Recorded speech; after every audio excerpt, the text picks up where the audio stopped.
let's load that game back up, shall we?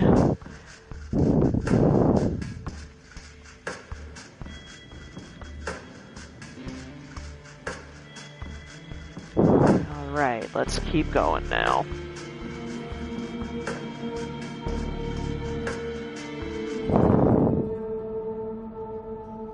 Once more, darkness falls upon the city. Whoa, that scrolled way faster than I thought it would. Once more, darkness falls upon the city. You wake up, same as you have these past few nights, in a windowless room. As you pry open the reinforced steel door, you look out the window to see, invariably, a sky bereft of sunlight. And then it hits you, the hunger.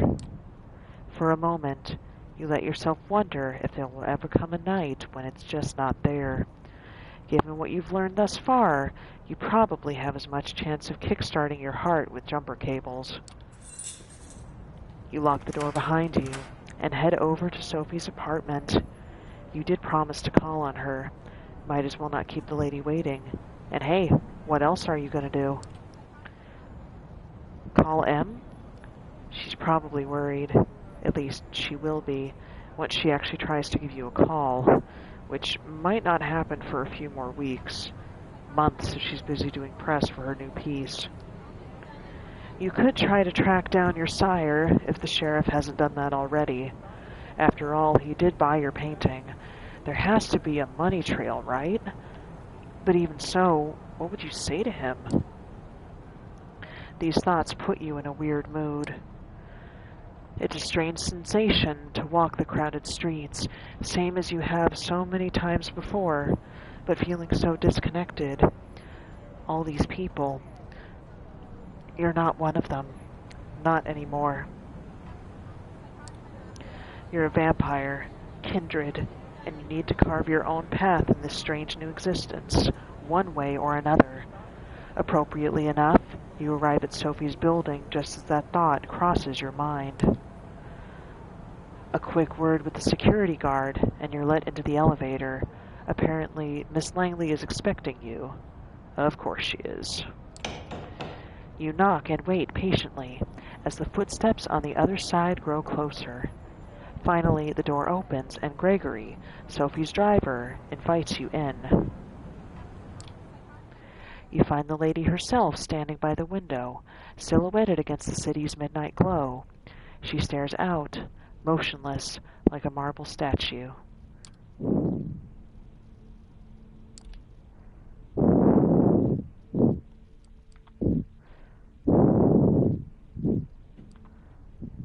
Wow, she seems sad. Everything all right? Am I interrupting something? Good evening.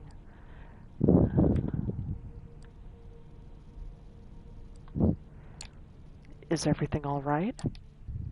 She doesn't react immediately, but seems to snap out of some meditative state and looks at you with strangely bleary eyes.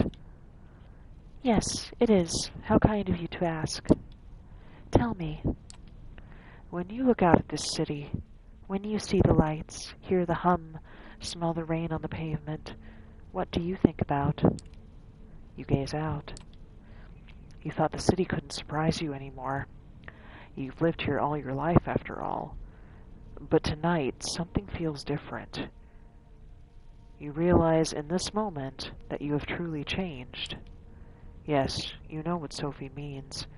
The way she gazed out that window and saw the truth beyond, you do the same.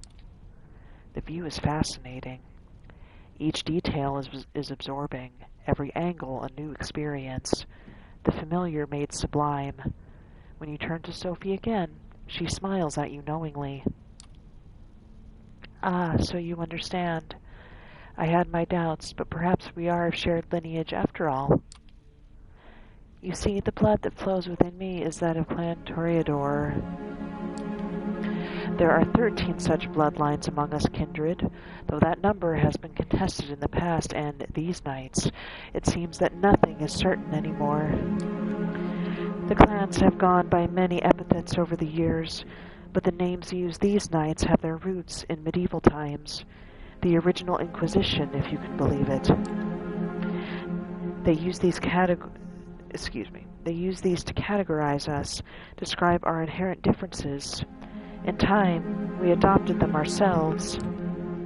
Each clan has a uniqueness about it, inescapable, originating from an ancient progenitor, carried from the sire to Childe. For the Toreador, the gift lies in a sensitivity of sorts. We are uniquely attuned to beauty and ugliness both. We can see either where most cannot. A blessing on most nights, occasionally a curse. The sheriff is of my clan as well, although you'd be hard-pressed to see him as such. Poor Kadir. It breaks my heart to see him in this state. Still, there is a beauty to it as well. Nothing like a good fall from grace. Try as she might to act playful, you can tell that she genuinely cares. She lets her gaze wander for a brief moment, but is quick to regain her composure. Then there are the Ventrue, known for their pride and a proclivity to rule over others. The prince represents that clan, as is quite common in our society around the globe. Where the blue bloods think themselves rulers, the Bruja like to see themselves as the preeminent revolutionaries. They call for universal rebellion while being slaves to their own temper. We don't discuss the rabble much anymore, not after they've largely broken off with the Camarilla. To think they were philosophers once, long ago. I hope to tell you more about some of the other bloodlines tonight.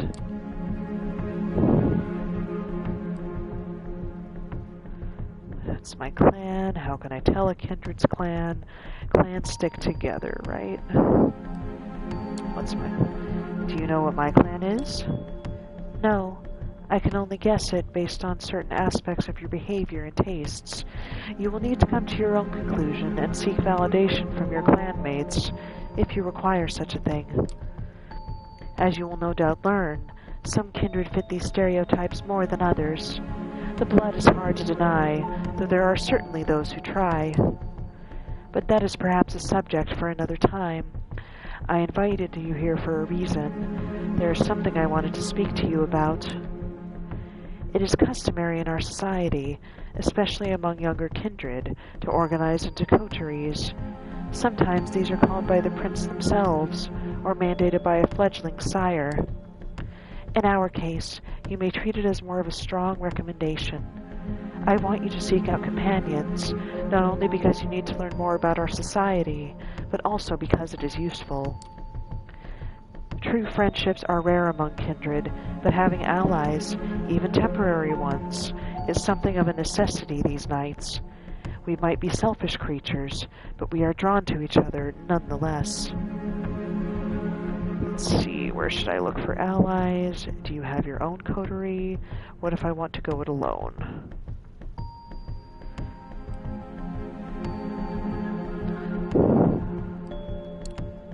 Any suggestions on where I should start looking? I was just about to get to that. She puts on a mysterious smile. I spent some of my precious time last night asking around, pondering potential kindred for you to meet. Came up with a short list of contacts. I hope you'll appreciate the gesture. Forging a partnership with them might offer perspectives and viewpoints that I cannot provide, lenses through which to view our kind.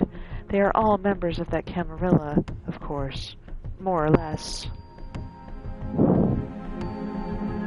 Okay, who are they? Thanks, I guess. You're choosing friends for me. Alright then, let's hear it. Who's on the list? Eager to learn about them, I see. Good, I'm glad. So let's start with the Tremeer. They are a powerful clan, disliked by many, but feared and respected by many more. They have been an important pillar of the Camarilla since the very beginning. They are blood sorcerers. Blood sorcerers? You could swear you once saw them play at the Apollo. Probably not the same blood sorcerers, though. Sophie snickers. Oh, Childe, don't be caught with that look on your face when you meet a warlock in person. They really are adept at using vitae, their own as well as others, to unique and potent effects. Since they are quite rigid in their hierarchy, the kindred I had in mind for you might need some persuading. His name is Agathon.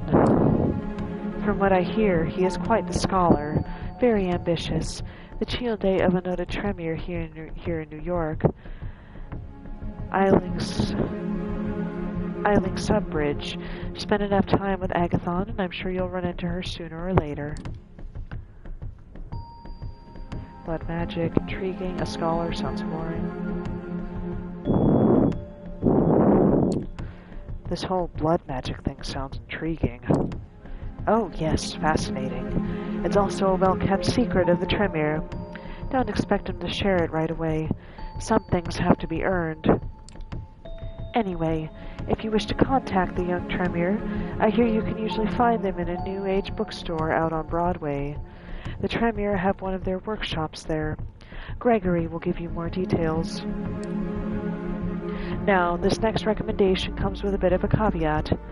As you recall me saying, most bloodlines have unique features that might not be obvious at first glance. Well, there is one clan whose members wear their curse on their sleeve. The Nosferatu. Wait, Nosferatu? As in the German expressionist classic? No way.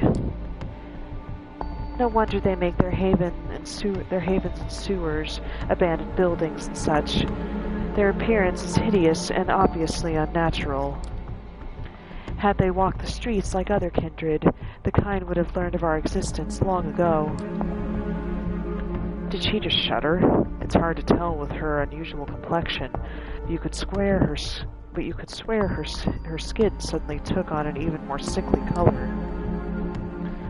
The one I have in mind isn't as big an eyesore as the worst of them, but he is no Adonis either. Still, he has some talents and connections that you might find useful. His name is D'Angelo, and he has an office, for lack of a better term, in the otherwise abandoned grain terminal in Red Hook, right next to one of those Swedish stores. The name escapes me, the one with the awful furniture.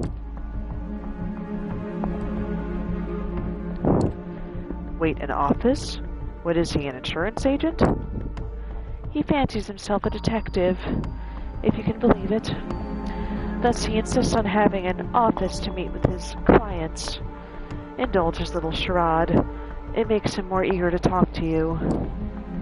D'Angelo does odd jobs for Kadir, digging up dirt, locating kindred who would prefer to remain hidden, the kind of work the Nosferatu are best at.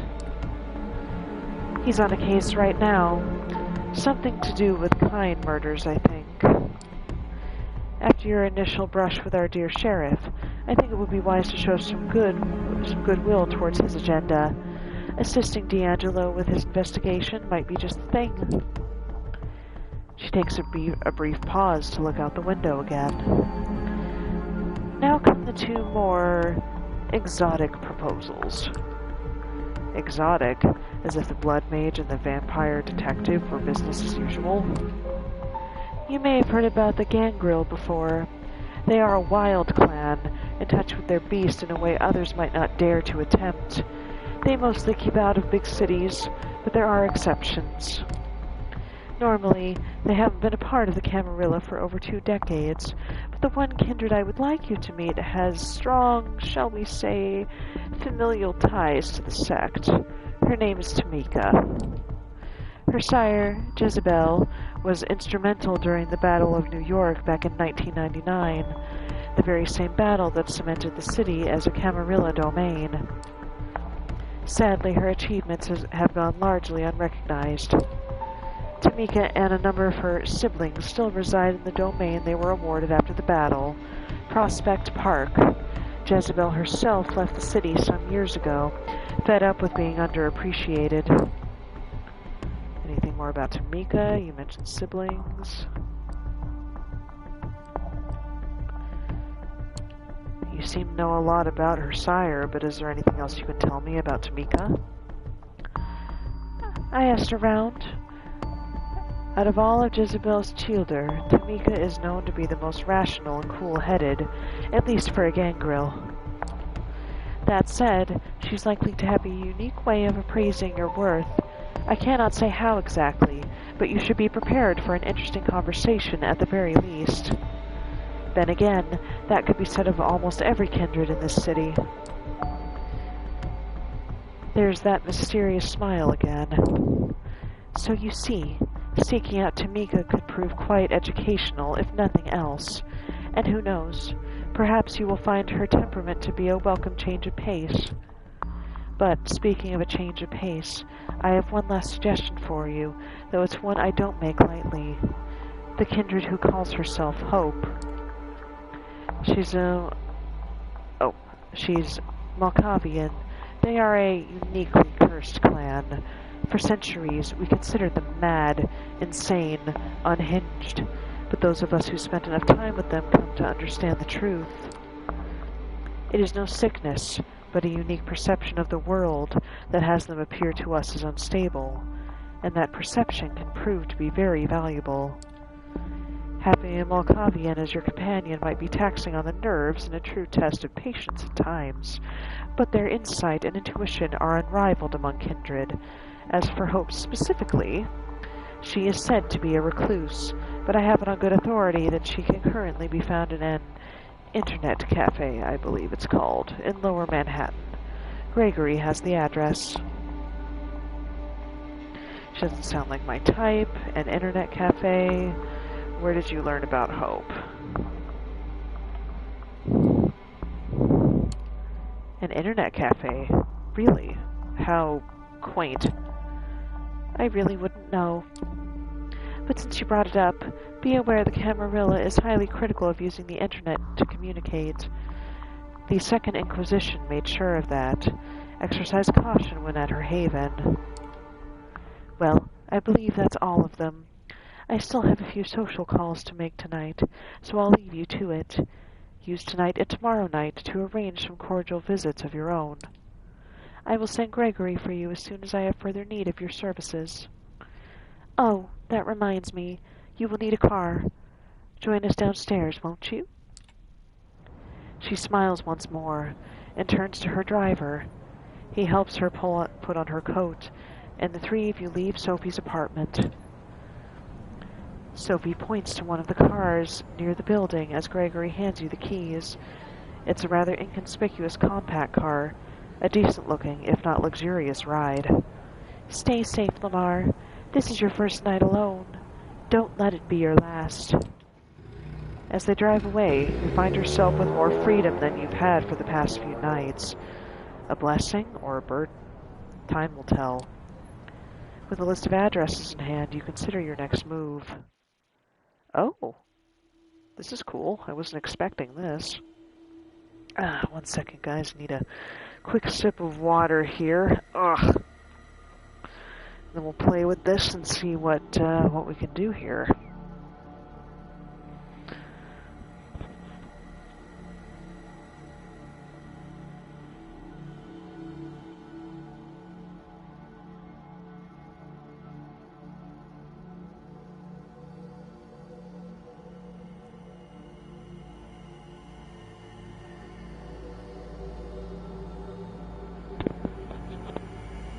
Okay.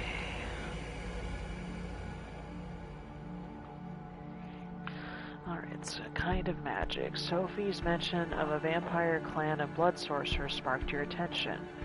One of them, Agathon, could potentially be your introduction. There's our powers of the Tremeer. Oh, I see. We can choose someone to talk to. Alright, that's Agathon. He's over there. Searching for Hope. Sophie suggesting you meet Hope, a reclusive member of the Malkavian clan. She's supposedly holed up in an internet cafe in Lower Manhattan. Gumshoe in the dark. A recent string of violent killings has the Red Hook district of Brooklyn on edge. Sophie mentioned that Kadir Asmai has a secret associate investigating the murders, a Nosferatu negotiate by the name of D'Angelo. If you help him out, he might be persuaded to form a lasting partnership. lasting partnership. Jezebel's Tilder. Sylvie mentioned a gangrel neonite by the name of Tamika, who's made herself a haven in Prospect Park. The Ferals aren't exactly a social bunch, even by kindred standards, but if you can keep her from clawing your eyes out just long enough, she might be persuaded to join you.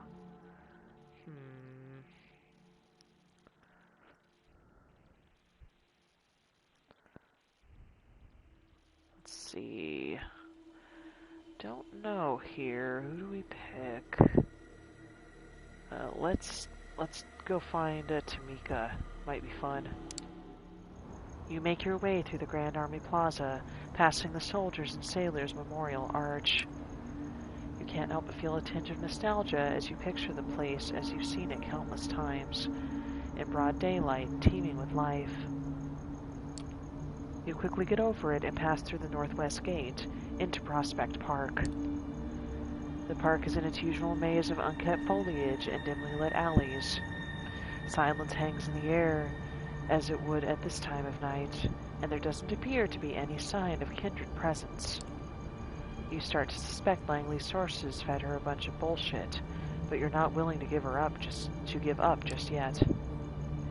You take a deep breath, your nostrils fill with the scent of dead leaves, and something else. A faint whiff of copper, too subtle for a human to notice, but your newfound kindred intuition tells you that you're in the right spot. Yeah, those are Tamika's hunting grounds, all right. It's more than a hunch. You can feel it in your veins. Now it's only a matter of finding her. Unless, of course, she finds you first. As you ponder your options, you hear footsteps coming from behind a line of trees. Quick, but evenly paced. Most likely a late-night jogger. No vampire would take kindly to you feeding in their domain. But then again, perhaps you could kill two birds with one stone.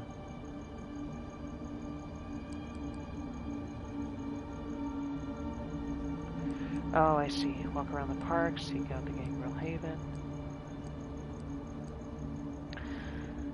I mean, it's another vampire's domain, and these vampires are supposed to be violent. So I'm gonna go with no. Let's try this. But this will also increase the hunger. May as well give it a shot. The world opens up around you like a blood-scented flower. A myriad of smells and sounds pound your senses like a battering ram. You focus, trying to drown out the noise and isolate any trace of your quarry. And there it is, a rustling of leaves, no farther than 100 yards to the south. Too big for an animal, too quiet and meticulous for a human. You follow the sound, careful not to make a spectacle of yourself. Even at this heightened state, tracking one of the outcasts seems like a tricky matter. From what you can tell about them, the hunter is never more than a few steps from becoming the hunted. All of a sudden, the rustling stops. The world goes eerily silent. By the time you realize something is wrong, it's already too late. Hunter. Hunted. In a split second, the air by the side of your head whirls like a vortex. Driven by sheer instinct, you lean back just as five finger-shaped razors cut through the darkness, missing your face by an inch. A clawed shadow jumps back a few paces, preparing to correct its mistake. You catch a glimpse of the assailant. Looks pretty animalistic, all right, but he's not the one you're looking for. For starters, it's a he. Just as he's about to lunge at you, a snarl resounds from the bushes nearby, stopping your foe in their tracks. Out of the shadows emerges a young woman, baring her teeth ever so slightly. She walks over, calmly, her eyes fixed on your assailant. Her presence is enough to make him reconsider attacking you, but not to withdraw completely. He glances over to her, puffing up his chest. "Stay out of it, Tam. I smelled him first." Tam. How about that? She raises an eyebrow, but remains silent, Her compatriot turns back toward you. You shouldn't have come here, pretty boy. I'm gonna fuck you up so bad you'll be wearing your tongue as a fucking necktie. Tamika looks at you, expectantly. Easy there, big shot. You've made your point, okay? Confirmed badass. I'm not looking for a fight. Tamika tilts her head in a way that's barely noticeable, yet strangely expressive. She seems disappointed. The man loosens up, his lips twisting into a wry smile. Clearly, you just gave him the confidence boost he needed. Figures, you got that look about you. All style, no substance. Didn't even have to smell you. I know a sissy when I see one. Well, guess what? You ain't getting off that easy, chicken shit. A fierce growl echoes across the alley, stopping the savage in his tracks. Tamika walks over to her comrade, her fangs glistening in the dim lamplight. She puts her hand on the side of his head, caressing his hair and tugging at his ear, as if she were scolding a puppy. She leans over and speaks in a voice that's firm, yet oddly affectionate. It's okay, Raoul. I'll handle it from here. The male gangrel looks at her with a mix of timidity and resentment. Then he turns back toward you. Fine. They're not worth the effort anyway. Having said his piece, Raoul retreats into the shadows, although if you were to guess, he's likely to stay within earshot. With her companion gone, Tamika turns to you once more. What do you want?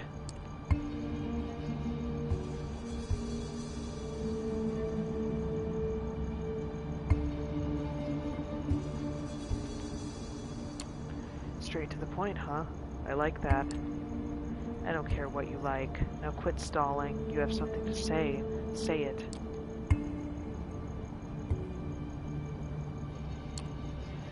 I come with an offer. I'm willing to offer you my services, such as they are. All I would hope for in return is a fruitful, long-lasting relationship.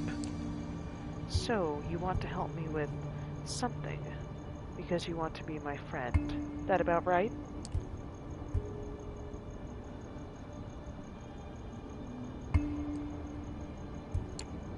Well, it sounded better the way I said it, but yeah, that's the gist of it. Uh-huh. She puts on a veneer of skepticism, but you can tell she's intrigued. That's very earnest of you.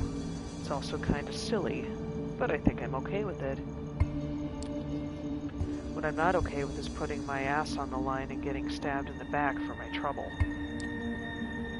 So why exactly should I trust anything you say?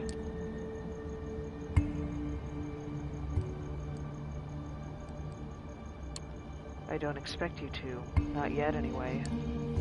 Good, because my trust is earned, not given. Then let me earn it. A few nights of your time, that's all I ask. For a brief moment she stands there, motionless, looking straight into your eyes, as if trying to size you up. Finally, she looks away. It looks like she's come to a decision. Just so that we're clear, I don't trust you. I have no reason to. Frankly, you sound more lost than I am. Still, there's something about you. Most kindred who are this pretty tend to hide rot underneath, but I don't smell it on you. So, I'll give you a chance to prove yourself. I have some outstanding business to take care of. I'll let you know once that's done. Meet me here, and we'll see what you're really made of. And with that, Tamika disappears into the night. That went pretty well, all things considered.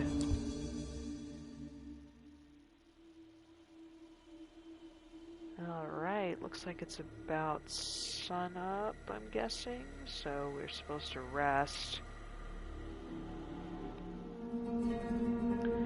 You notice something strange by the front door of your haven. A letter's been slipped under the door in a cream-colored, old-fashioned envelope. There's no name on it, but you know it's meant for you. Opening the letter, it's clear it's been sent by someone incredibly old-fashioned, rich, or a fan of classic stationery. No normal person sends letters like this. The note is short and terse, written in elegant, delicate handwriting. You're cordially invited to a rendezvous at the Cathedral of St. John the Divine. I'll be waiting to make your acquaintance tomorrow night. Look for me closer to God. There's no other information.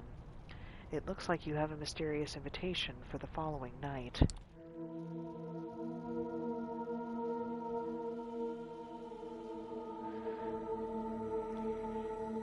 Alright, well guys, I think we're going to end it for now. But thank you all so much for coming to watch, and I will see you again next time.